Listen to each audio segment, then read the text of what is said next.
لیکن اس کا کوئی فائدہ پاکستان کو نہیں ہوا. سیاسی حالات نہیں بدلے, ملکی معیشت نہیں بدلے, مہنگائی نہیں کم ہوئی, بے روزگاری کم نہیں ہوئی, سرمایہ کاری نہیں آئی, عوام کو ریلیف نہیں ملا. عوام خوش ہونے کے مقبولیت کی بجائے مزید نفرت اور خلیج بڑھ رہی ہے. سول اداروں پر تو ان کی گرفت پہلے سے تھی, سرکاری اداروں میں بھی فوجی افسران لگا دیے, لیکن تاریخ کا قانون بڑا واضح ہے کہ پہلے سے موجود طاقت میں اضافے سے کوئی فرق نہیں پڑتا, نہ ہی اس کی مدت بڑھانے سے حل نکلتا ہے. یہ رپورٹ میں اشارے لکھے ہوئے ہیں کہ نون لیگ اور پیپلز پارٹی پر بھی ان کی گرفت کمزور ہوئی. بلاول کے ساتھ کراچی کھڑے ہو کر پرویز مشرف کے انداز میں مکے لہرائے, لیکن مکے کس کو دکھائے؟ اب کچے کے ڈاکوؤں کو تو نہیں دکھائے, وہ تو پوری کی پوری بس اغوا کر کے گھوٹکی سے لے گئے. یا پنجگور میں کالعدم تنظیموں کو نہیں دکھائے, وہ 3 بینکوں کو ابھی 15 کروڑ سے 60 کروڑ کو 50-60 لوگ لوٹ کے چلے گئے اور 2 بندے بھی شہید کر گئے. مکے اب بلاول کو بھی نہیں دکھا رہے تھے, وہ تو ساتھ کھڑا تھا, تو کسے دکھا رہے تھے؟ عمران خان تو جیل میں ہے. مریم نواز کو وہ بڑی خاموش ہے. ویسے اجتماعی شادی ہوئی ہے بھی قصور میں, آپ نے دیکھا ہوگا دھی رانی پروگرام بھی چل رہا ہے, اس میں ان کی شرکت نہیں ہوئی. ویسے یہ ماں والی ویڈیو ہو یا شادی والی ویڈیو, یہ نہیں چھوڑتی کسی صورت میں, ان کے ارمان پورے کرنے ہوتے ہیں, لیکن یہاں نہیں گئیں, خاموشی تھی. پھر صدر زرداری بھی لاہور آ کے بیٹھا ہوا ہے.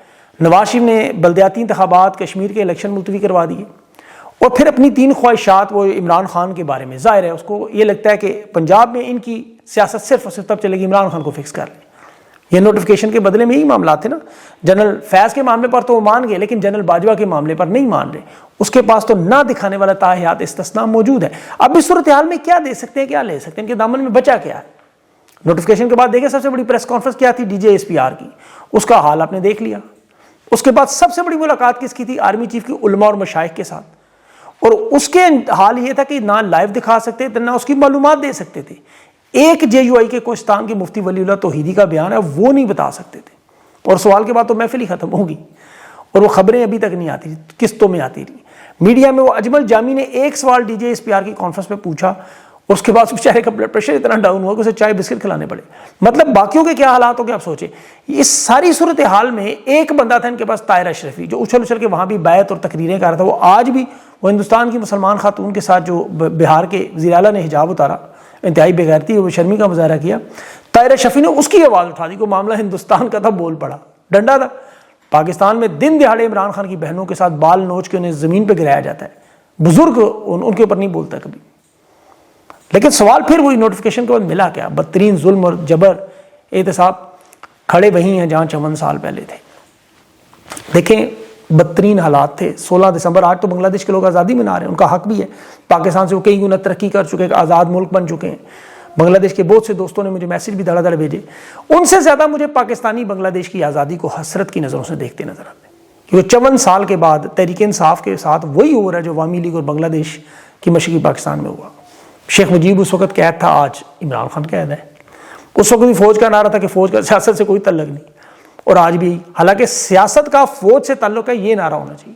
16 دسمبر کو آپ کو پتا ہے, ایک تو وہ معاملہ سکوت ڈھاکہ, اور دوسرا APS کا وہ ترجمان احسان اللہ احسان خود ان کی نگرانی میں بھاگا.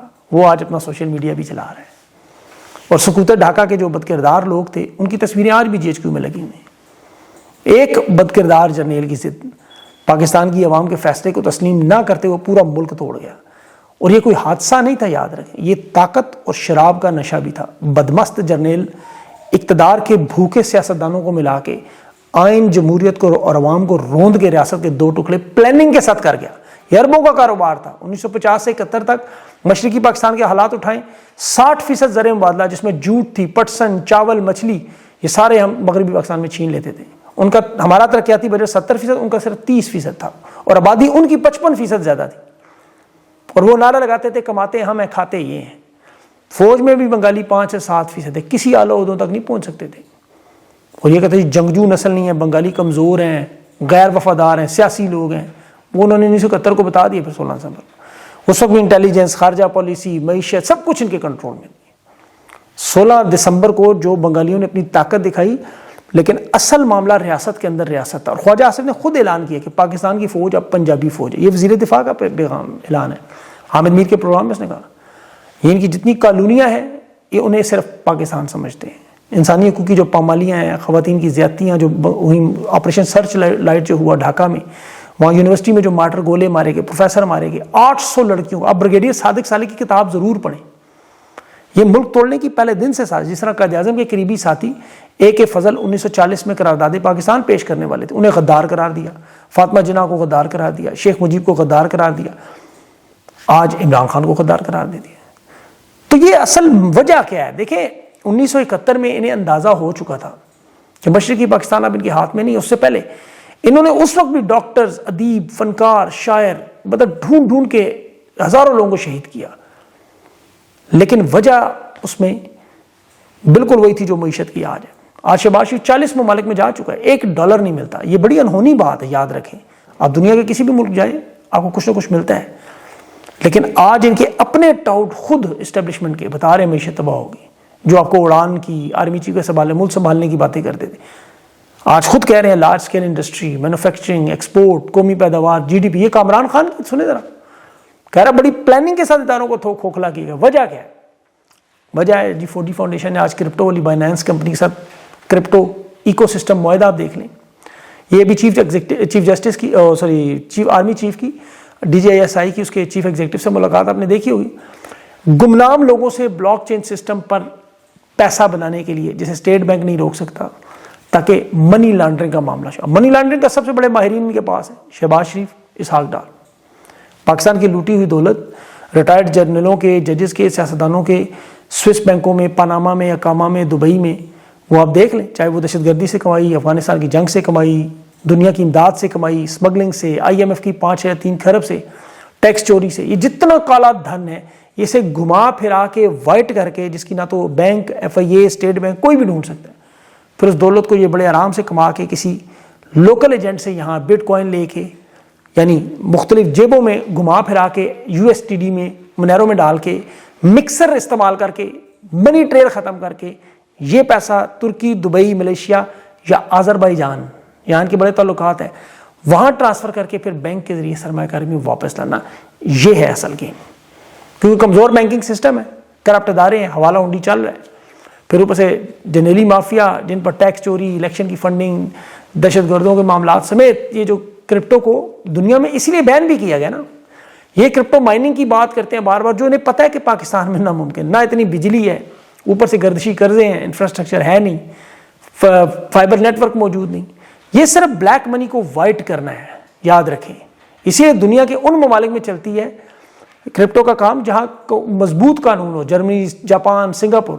لیکن یہاں فوجی فاؤنڈیشن کے ساتھ معاہدہ کیا جا رہا ہے, کرپٹو ایکو سسٹم بنا کے. یہ وہی ملبس ملٹری کاروبار ہے نا, ریاست کے اندر ریاست, ڈاکٹر عائشہ صدیقہ کی کتاب میں, کہ فوجی سیمنٹ, فوجی فرٹیلائزر, فوجی فوڈ, فوجی power plants, army welfare trust, عسکری سیمنٹ, عسکری ریل اسٹیٹ, شوگر ملیں, ٹیکسٹائل ملیں, شاہین فاؤنڈیشن, ابھی تو PIA بھی وہ خریدنے کے چکر میں ہے. پھر DHA کی تو بات ہی نہ کریں, وہ قیمتی زمین جو لاہور میں, کراچی, اسلام آباد, پنڈی, ملتان, بہاولپور, پشاور, ان تمام 9 بڑے شہروں میں جو ریل اسٹیٹ کی جو زرعی زمینیں, پھر آپ دیکھیں پنجاب, سندھ, خیبر پختونخوا, بلوچستان, یا لائف سٹاک کے, ایگریکلچر کے, چلغوزے کے کاروبار, یہ سارے کا سارا ملا کے $1000 ارب کے لیے بنتا ہے, جس کی نہ تو کوئی ٹیکس ڈپارٹمنٹ پوچھ سکتا ہے, نہ پارلیمنٹ نگرانی کر سکتا ہے. اور یہ معاشی نظام جس میں دلیا, سیمنٹ, ریل اسٹیٹ, یہ سب کچھ شمالی کوریا, میانمار, مصر, ان ممالک کی طرح, یا الجزائر, سوڈان, چلی, اس کے علاوہ وہ کہیں نظر نہیں آتا. اب اس میں یہ کرپٹو کرنسی کی واردات ہے, اداروں کو کھوکھلا کر کے, اپنی زندگیاں بہتر کر کے عرب امارات اور سعودی عرب کے شہزادوں جیسی بنانا. یہ ہے اصل ساری گیم ملک توڑنے. ابھی وہ ریٹائرڈ جنرل حسن کو لگایا گیا لینڈ پورٹ اتھارٹی کا مینیجنگ ڈائریکٹر.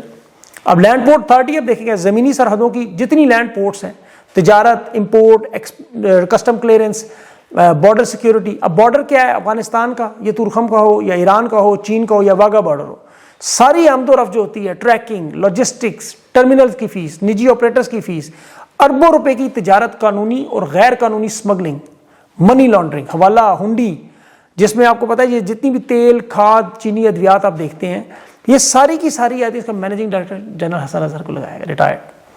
اس سے پہلے بھی متروکہ عملات کا چیئرمین میں نے آپ کو بتایا تھا, PIA بھی.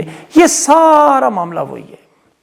پاکستانی 52% خط غربت سے نیچے, 13 کروڑ آبادی, تقریباً کرنسی تباہ و برباد, SIFC سرمایہ کاری زیرو, پاکستان کی تاریخ میں بے روزگاری سب سے اوپر 21 سال کا ریکارڈ توڑ گئی, مہنگائی پاکستان کے ریکارڈ توڑ گئی. لیکن یہاں کرپٹو کرنسی, معدنیات, زمینیں, تجارت, ادارے. اب آپ کو سمجھ آئے گی یہ ملک کیوں توڑے جاتے ہیں، کیونکہ ان سے ان کی اپنی زندگیاں بہتر ہوتی ہیں۔ آپ ان لوگوں کے دنیا کے مہنگے ترین علاقوں میں زمینیں، جائیدادیں، گھر دیکھیں، ان کے پبلک اکاؤنٹس دیکھیں، آپ کو دماغ گھوم جائے۔ بلکہ ان کو لائے ہوئے، ان کی جو لائے ہوئے سیاستدان ہیں ان کو صرف دیکھ لیں، یہ نواز شریف کی 5 بڑے اعظموں میں جائیدادیں۔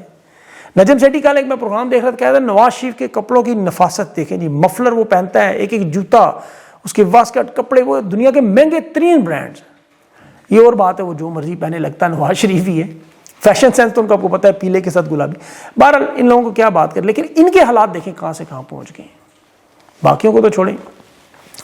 اب دیکھیں تحریک انصاف کی جو سب سے بڑی طاقت ہے اوورسیز پاکستانی، میں بار بار کہتا ہوں، روز کہتا ہوں، یہ 1 کروڑ کے قریب ہے۔ لندن میں آئی ایس ایف کے وہ عمران خان کی بہنوں کے ساتھ ڈیالہ کے باہر دھرنے کی اظہار یکجہتی میں وہ پاکستانی معاذ ملک نے کال دی کہ ہاں ہم اس وقت تک بیٹھیں گے ہائی کمیشن کے بعد جب تک خان کی بہنوں کی وہاں ملاقات نہیں ہوتی، وہ بیٹھتی ہیں۔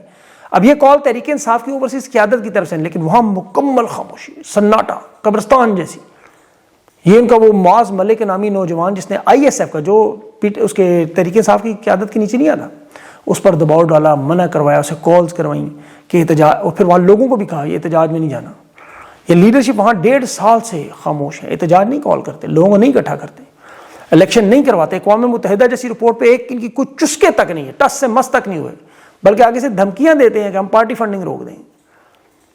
کوئی کام انہوں نے خاص نہیں، یہ لوگوں کی تنخواہیں تک تو وہاں ملتی ہیں، ان کی پرفارمنس بدترین پرفارمنس ہے، اور یہ باقاعدہ اسٹیبلشمنٹ سے شاید ہدایات ہیں۔ یہ 23 لوگوں کی لسٹ میں بھی ان کے بہت سے نام ہو گئے۔ اب 1 کروڑ اوورسیز پاکستان، بڑا ووٹ بینک، اتنی بڑی پارٹی موبلائز ہی نہیں کر سکتے۔ بدل آپ کی یا تو ذاتی پرسنالٹی نہیں ہے، لوگ آپ کے ساتھ چلتے نہیں ہیں، یا اس کے اندر آپ کو کسی نے روکا ہوا ہے، اس کے علاوہ تو کوئی مسئلہ نہیں۔ ابھی میں ان کے نام نہیں لے رہا، اگلے ویلاگ میں شاید نام بھی ان کے لے لوں۔ پھر یہ نوجوان اٹھنے پر مجبور ہوں گے، نوجوان خود موبلائزیشن کریں گے، پھر انہوں نے کہا جی نئی جماعتیں بن رہی ہیں، باریک وارداتیں ہوئیں۔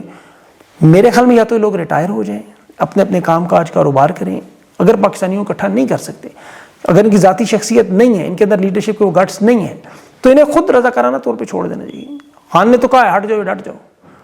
پھر یہ معاذ جیسے لیڈر، وہ الادین جیسے لوگ، نوجوان پھر سامنے آئیں گے، اور میرے خیال میں تو انہیں الٹیمیٹم دینا چاہیے، پھر وہ خود عوام کو پرامن موبلائز کریں۔ سیاسی تحریکوں کا مقصد یہ تھا عواموں کو جوڑنا، ان سے بات چیت کرنا، عوام میں باہر نکلنا، یہ سارا ایک پروسیس ہے، اور یہ کام انہی کا ہے، سیاسی جماعت ہے، کرنا انہی کو چاہیے آئیڈیل۔ لیکن اگر یہ نہیں کریں گے تو پھر ظاہر ہے کوئی اور سامنے آئے گا۔ اڈیالہ جیل سے متعلق انشاءاللہ جو ہی وہ اگلی وہ آئیں ساری تفصیلات، تو پھر انشاءاللہ آپ کے ساتھ اس پر ڈیٹیل سے بات۔ اپنا خیال رکھیں، مجھے اجازت دیں، اللہ حافظ۔